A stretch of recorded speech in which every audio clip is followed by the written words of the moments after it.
लसनायक करम सिंह 15 सितंबर 1915 पंजाब के संगरूर जिले के बलिया में जन्मे लसनायक करम सिंह को 1948 में परम चक्र से सम्मानित किया गया है। दूसरे विश्व युद्ध के दौरान करम सिंह 26 वर्ष की आयु में फौज में भर्ती हुए, जहां उन्हें सिख रेजिमेंट नियुक्ति मिली। द्वितीय विश्व युद्ध में अपनी वीरता के लिए करम सिंह को 1944 में सेना पदक से नवाजा गया, पदोन्नत कर उन्हें लसनायक बना दिया गया। 1947 में और पाकिस्तान के बीच हुआ युद्ध में मेजर सोमनाथ शर्मा के शहीद हो जाने के बाद लसनायक करम सिंह ने बखूबी मोर्चा संभाला और न केवल जीत हासिल की बल्कि अपनी टुकड़ी को भी सही सलामत रखा। लसनायक करम सिंह ने अपने हाथों से परमवीर चक्र सम्मान प्राप्त किया। लंबा जीवन जीते हुए 1995 में अपने ही गांव में उन्होंने अपनी अंतिम सांस ली। 15 सितंबर 1941 को उन्होंने सिख रेजिमेंट की पहली बटालियन में दाखिला लिया। द्वितीय विश्व युद्ध के बर्मा अभियान के दौरान प्रशंसा बॉक्स ऑफिस की लड़ाई में उनके आचरण और साहस के लिए उन्हें सैन्य पदक से सम्मानित किया गया।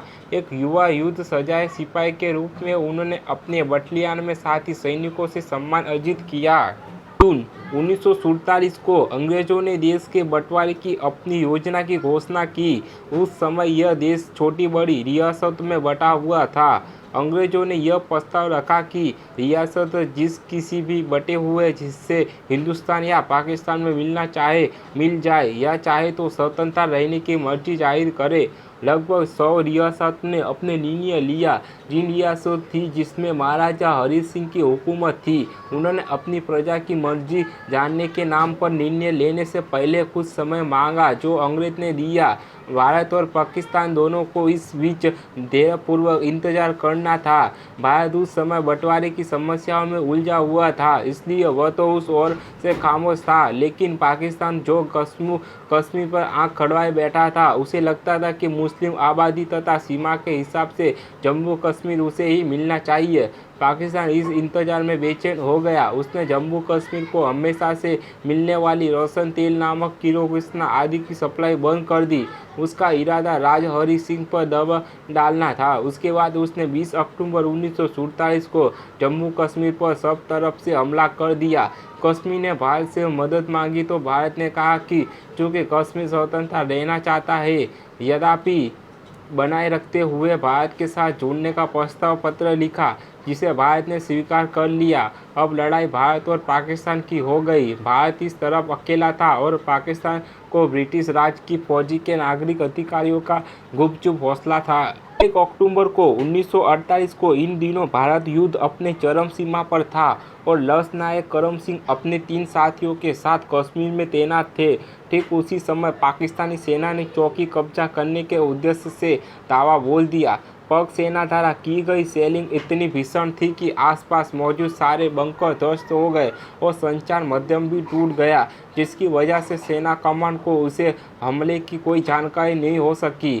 3 साथियों के साथ करम सिंह लगातार पाक की कार्रवाई का जवाब देते रहे। पाकिस्तान सेना का इरादा तितवर सेक्टर की रास्ते रिचमंड गली पर कब्जा करने का था। पाकिस्तान के भीषण हमले के बावजूद भारतीय चौकी पर मौजूद करम सिंह और उनके तीनों साथियों ने हार नहीं मानी और आखिरी सांस तक डटे रहने का फैसला किया। करम सिंह ने मशीनाना और ग्रेनेड से जबानी हमला जारी रखा और पाकिस्तानी सैनिकों को आगे बढ़ने नहीं दिया। लसनायक करम सिंह और उनके तीनों साथियों की सूझबूझ और अचूक कार्रवाई के पाकिस्तान के 2 यूनिट को भारी नुकसान पहुंचा। हमला बंद कर पीछे हट गए। इस हमले में लसनायक करम सिंह और उनके तीनों साथी बुरी तरह से घायल हो गए। 21 जून 1950 को परमवीर चक्र के सिया का पुरस्कार राजप्रतित किया गया था।